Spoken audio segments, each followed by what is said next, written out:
Hello friends, good morning. இன்றைக்கி காலையில் எழுந்திரிச்சு வரும்போதே பார்த்திங்கன்னா மனசுக்குள்ளே சரியான பாரமாக இருந்தது. என்னன்னே தெரியல, ரொம்ப கவலையாக இருந்தது. என்ன அறியாமல் ரொம்ப மனசு வேதனையாக இருந்தது.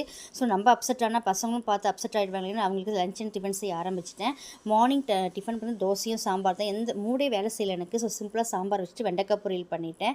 பாப்பாவுக்கு அதே சாம்பார் வெண்டைக்காய் பொரியல் லஞ்சுக்கு வச்சு அனுப்பிட்டேன். மார்னிங் தோசையும் சாம்பார் வச்சு சாப்பிட்டு அவளை கிளம்பிட்டா.